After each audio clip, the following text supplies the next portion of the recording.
Good afternoon. This is All About Bitcoin, a show dedicated to all things, questions, and markets related to Bitcoin, little b for the currency, and Bitcoin, big B for the network.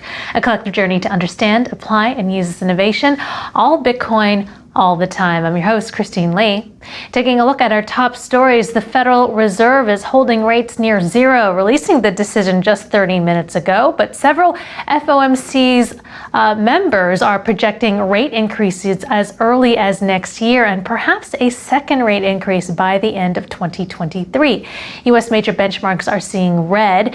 The Dow Jones Industrial Average, S&P 500, and NASDAQ are all slipping about 1% right now, and the crypto markets are shaking further still. Meanwhile, the adoption of Bitcoin as legal tender in El Salvador could collapse the country's economy, says Stephen Hanke, a professor of applied economics at Johns Hopkins University. Hanke telling Kitco News that this is because Bitcoin holders everywhere in the world could suck up the dollars in El Salvador like, quote, a vacuum cleaner. He also referred to the parliament's decision as, quote, stupid. But by contrast, Panamanian opposition politician Gabriel Silva is potentially looking to spearhead adoption of cryptocurrencies as legal tender and create tax incentives for crypto-related businesses. Responding to a tweet by El Salvador President Nayib Bukele, Silva saying Panama cannot be left behind. If we want to be a true technology and entrepreneurship hub, we have to support cryptocurrencies. We will be preparing a proposal to present at the assembly. So checking in on Bitcoin, the CoinDesk Bitcoin price XBX index is currently trading at $38,843. Bitcoin is down over 4% over the past 24 hours. The most reliable reference price for institutions since 2014 are now published under the CoinDesk brand, trusted globally as a leader in crypto news, events, and data. And joining us now to discuss is CoinDesk Director of Data and Indexes, Galen Moore in Boston. Good afternoon, Galen. Good to have you. Hi, Christine. Good to be here.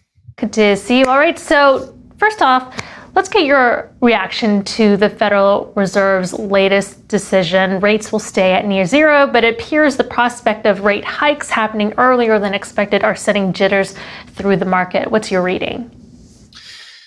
You know, I think this is kind of what the market was anticipating. It happened. I think, in my view, it's somewhat positive to see. I think a lot of people were nervous that the Fed might not take inflation seriously. And so to see, especially Chairman Powell's comments in the last hour, indicating a serious response and a willingness to do what's necessary in order to address a potential inflation issue. It's I guess, if you look at sort of Bitcoin as an inflation trade, as a lot of people do, including Paul Tudor Jones, who had comments on that earlier this week, the fact that the Fed is willing to address inflation might be a kind of a damper on that trade. But certainly, sort of the interesting thing here is seeing Bitcoin sort of track with the stock market today, down somewhat. And, that's always interesting to note, but it's tough to make a case for any kind of a, real joint move there or correlation. The correlation between Bitcoin and stocks is lower than it was at the start of the year, and it's basically near zero. So I'm not sure you can really make that case except in kind of anecdotal snippets like the one we saw today. Yeah. Still interesting to watch. We did see it happen when the pandemic restrictions, the lockdown measures tanked the market, and crypto tanked as well. So there appears to be some correlations some of the time. Now, the crypto markets are down, about 4-6%, and the U.S. stocks right now are down about 1%. I want to touch upon Steve Hanke's comments on El Salvador's adoption of Bitcoin. He's saying it's stupid, but I'm not sure about his argument here that turning Bitcoin into legal tender in El Salvador will suck up the dollars there. What does he mean by that? Well, as near as I could tell, what Hanke was talking about is the possibility that El Salvador could become a kind of a money laundering hub for criminals holding Bitcoin who wish to convert it into dollars. El Salvador is a dollar economy. So I guess that's possible. But I think where Hankey's right is maybe in the focus on on-ramps and off-ramps, which are really the regulatory pinch points for Bitcoin more so than mining. And I think, last week there was a great deal of news about mining legislation, mining regulation in China. That news did not move the market. And I think that's a sign that the market is getting a little more sophisticated about this. Really, the regulatory points for Bitcoin are at the on and off ramps. And, whether El Salvador will be able to reap any benefits or whether there will be some downside to their Bitcoin legislation, I think depends on how they regulate exchanges, Bitcoin ATMs, and other places where people might access the Bitcoin network. Well, what are your thoughts on his argument that it will tank the economy? The one place where I think that might actually be more sort of realistic and likely is in a more geopolitical sense. I think you've already seen some questions raised at the IMF. Mm-hmm. El Salvador is a U.S.-aligned country that recently has leaned more toward Beijing. And now as you see other countries, other small economies kind of making similar noises, looking like they might follow suit. You mentioned a legislator in Panama talking about it. We had a legislator in Paraguay last week and Tanzania's president as well. So these small countries that, it kind of, if enough of them go the same direction as El Salvador, it probably puts Bitcoin into the conversation between entities like Washington, D.C., Beijing, the IMF. And that's a tricky position for a country like El Salvador, which is small and, to some extent has to sort of, play the game with these giants.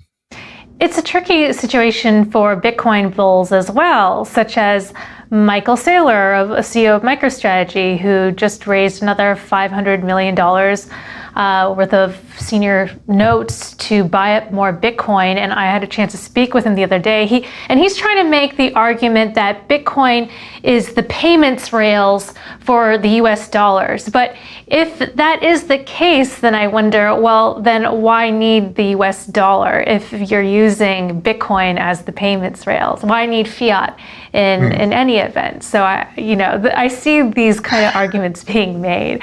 I don't know your thoughts on that. I think a more interesting argument is that Bitcoin becomes kind of like the gold of the 21st or 22nd century, having the same kind of geopolitical relevance as gold once had between economies.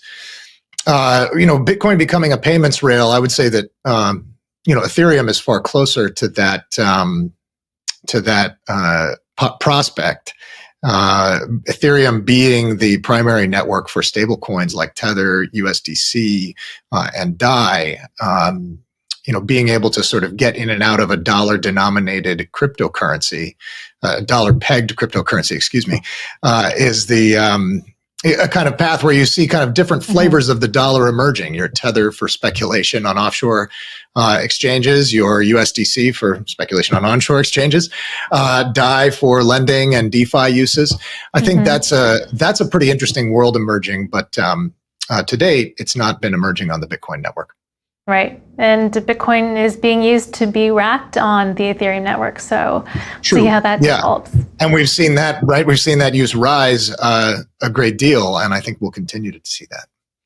Absolutely. All right, Galen, we got to wrap it up there. But thanks for joining us this Wednesday and great to see you. Thank you, Christine. Right. Good to see you as That always. was CoinDesk Director of Data and Indexes, Galen Moore. And coming up, institutional demand for crypto continues to grow the market for Bitcoin exchange-traded products. More on that next.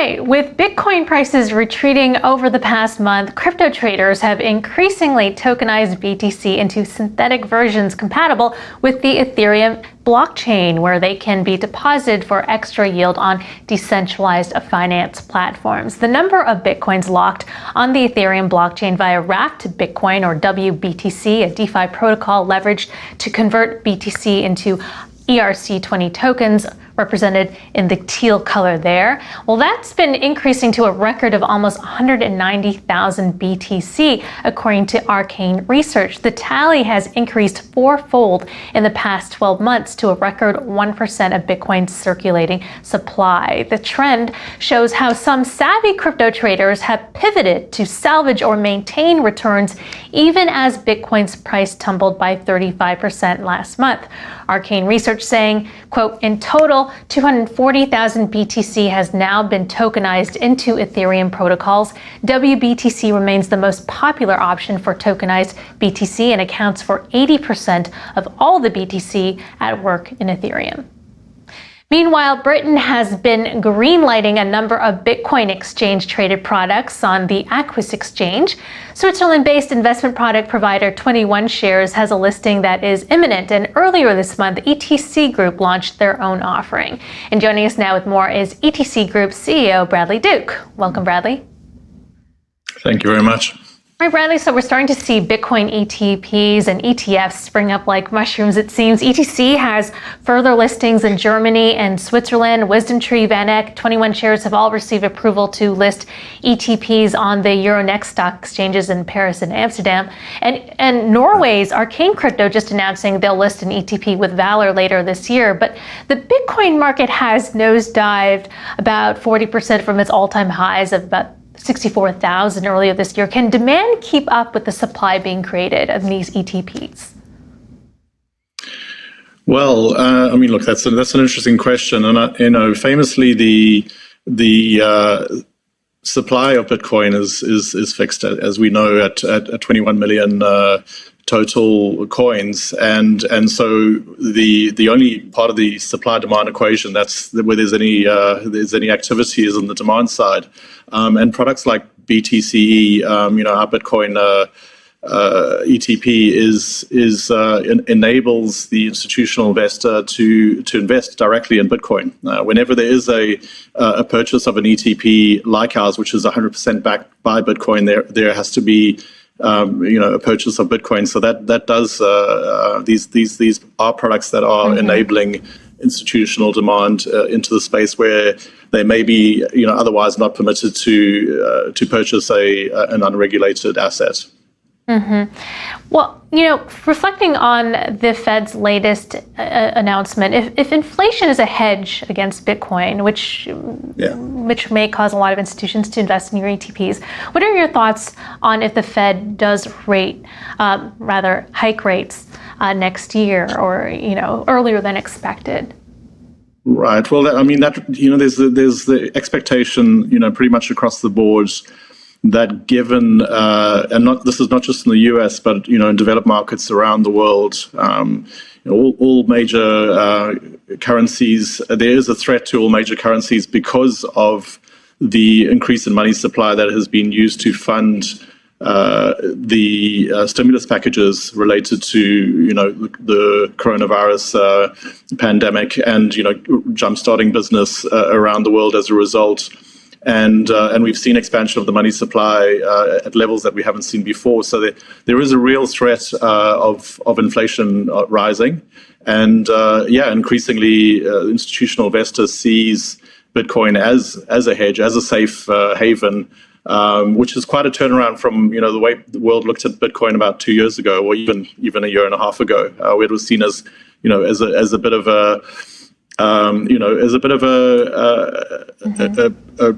a challenging, a difficult investment, and now it's seen as a safe haven. It's a real turnaround. Mm-hmm.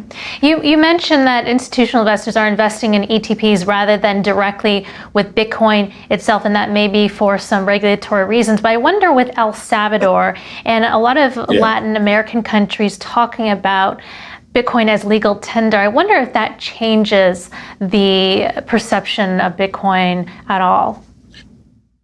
Well, I think with each country that does accept, or any countries or even companies that break cover and say that they're going to be investing in Bitcoin directly, it does help the story, the global story of Bitcoin. As far as institutions go, they are often quite limited by their own rules. The asset managers are often prevented by their own investment committee rules from investing in unregulated products. So, ETC Group with BTC has put a regulatory wrapper around Bitcoin. So, it's traded on a major exchange, centrally cleared, and also fully fungible with Bitcoin underneath. So it's as close to investing directly in Bitcoin as is possible. But at the same time, it is a regulated asset on a regulated exchange. What do European regulators think about cryptocurrencies? Is it political at all? Because in the United States, there is a lot more caution and skepticism around Bitcoin as a speculative investment, its volatility, its high risk characteristics. Is it regarded differently in Europe? Well, I think that depends on where you are in Europe. The European Union is 27 countries, and they each have their own regulator. And even though there's a lot of effort to try and unify the regulation across the European Union, each regulator has its own view, and some are much more cautious about Bitcoin and cryptocurrency in general. We've seen that BaFin, which is the German regulator, has been more pragmatic and more forward-looking with regards to products that are around cryptocurrency, and so is the Swiss regulator. And then famously, the FCA, which is the UK regulator, took a much more bearish view and actually banned ETPs for retail investors in the United Kingdom. So it's certainly a patchwork. Well, Bradley, thank you for joining us this afternoon, and congratulations on your latest new products. Thank you very much. Appreciate it. Right, that was ETC Group CEO Bradley Duke. And that's it for All About Bitcoin. I'm your host, Christine Lee. Join us tomorrow morning at 9 a.m. in New York for First Mover, your first look at the day's global crypto news headlines. You're watching CoinDesk TV.